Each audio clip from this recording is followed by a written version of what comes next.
Bonjour. Alors bonjour. Voilà ma première question, ça serait comment est née l'idée du projet Le Miroir d'Artaud?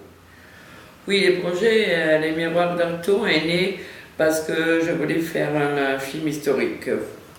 J'ai choisi le 1936, les surréalismes, le Front populaire à Paris. Parce que je crois fortement dans cette période et surtout parce que c'était une période qui n'a pas prévu la montée violente de Hitler de l'autre côté de l'Allemagne. Mais je voulais donner aussi un côté pacifiste et donc j'ai choisi ce sujet qui s'appelle Les Miroirs d'Artaud et que c'est l'histoire des voyages d'Antonin Artaud qui va rechercher l'inconnu et qui est déçu aussi pour le fait que la politique n'était pas capable de réaliser pour le moment les rêves. Et donc on va au Mexique à rechercher l'inconnu représenté par les Tarahumaras. Et pour vous, qui est Antonin Artaud? Antonin Artaud est l'homme à la recherche, l'homme qui se donne, était un acteur assez fameux et très beau. Dans ce film-là, la beauté, l'esthétique, c'est une valeur. Et en même temps, c'est quelqu'un qui ne s'arrête jamais, il n'est jamais satisfait. Il veut donner à son public quelque chose de nouveau et il va aller rechercher jusqu'au Mexique. Artaud représente la société démocratique en face de l'autoritarisme et l'ego.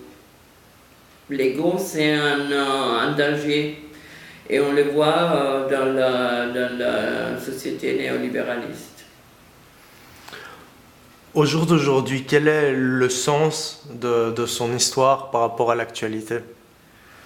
Oui, paradoxalement, quand le projet est né, et le projet a été sélectionné à Biarritz, au FIPA, dans le 2009, à Saint-Sébastien, au co-production meeting de 3D Stereo Media Liège et à Film for Found à Katowice en Pologne. À ce temps-là, elle voulait être juste une métaphore dans le temps. Ça veut dire loin de nous.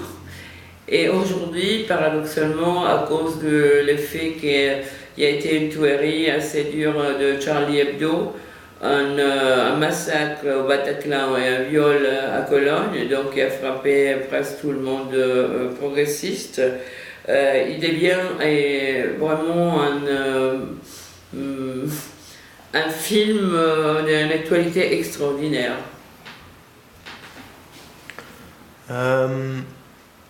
Et quel est pour vous le véritable sujet du film?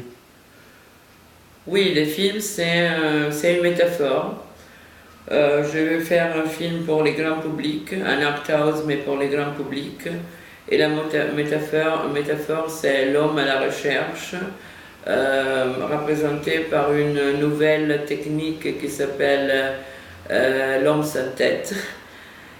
Et c'est une nouvelle technique de tournage contre l'autoritarisme, donc contre l'ego. Et on le voit parce que Jacques Lacan, il va mettre en face Artaud à une réalité que lui n'accepte pas. Par rapport à la plateforme, pourquoi faire appel à KissKissBankBank? Parce que je pense que KissKissBankBank puisse toucher une contribution populaire. Je pense qu'une contribution populaire pour un film avec ce sujet est assez adaptée. Et je pense aussi qu'il y aura aussi un grand réseau par rapport aux gens que connais moi. Que j'ai sorti un film en Belgique qui s'appelle Prisonniers de la liberté, qui parle de deux femmes sous la mer Baltique qui discutent de la liberté avant et après le socialisme et qui connaît déjà des acteurs de la taille de Miranda Bodenhofer, El Baile de la Victoria, de Fernando Trueba qui a gagné le prix Goya dans le 2009 en Espagne.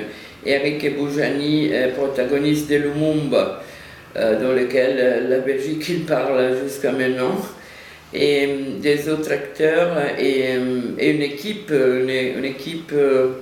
assez nourrie de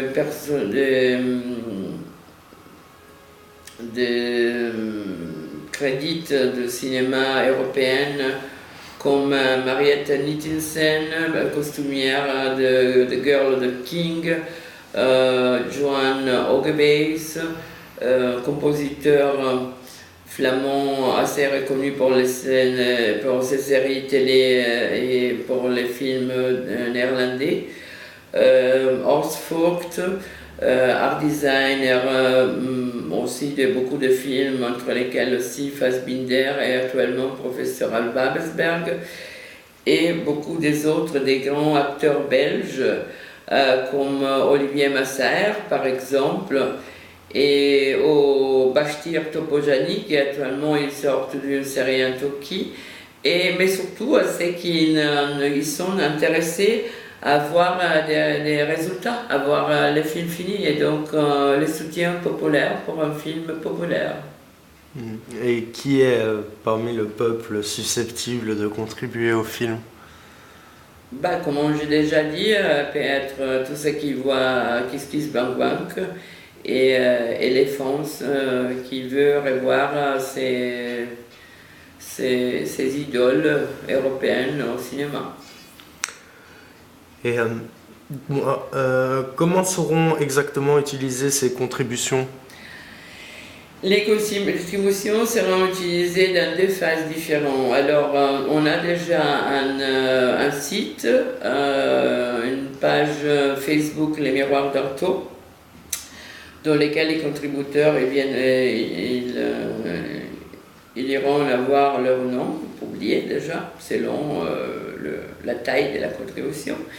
Mais aussi, on ira à créer exprès une plateforme créée par la société Bell, une société belge, dans laquelle les contributeurs ils pourront suivre toutes les phases de la production et post-production de films, et ils pourront même jouer avec des jeux interactifs avec les personnages pendant le travail du film.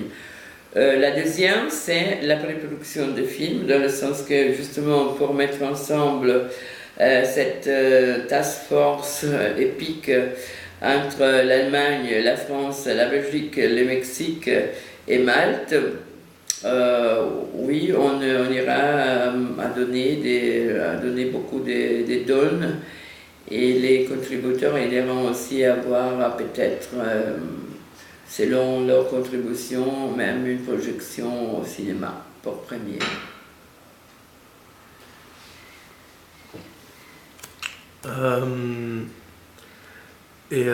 Pour finir, en tant que contributeur, que pourrait m'apporter ce projet? Beaucoup de dons. On va avoir les chaussures Tarahumara qui sont très très désirées. Tandis qu'il y a même une histoire des plages aux États-Unis par rapport à leurs chaussures, notamment les Tarahumaras, ils sont des grands corridors, des grands runners, fameux dans tout le monde. Mais aussi, ça c'est un bout de cette quête, l'effet de soutenir les Tarahumaras qui sont touchés à un niveau exceptionnel par la sécheresse due au changement climatique. Et après, vous allez avoir par exemple des dons comme des cartes postales envoyées de Chihuahua par Yann Babilé par exemple, au Miranda Bodenhofer, plutôt que de Malte par Eric Boujani, ou peut-être par moi, par Paris, ou autrement, venir à la première.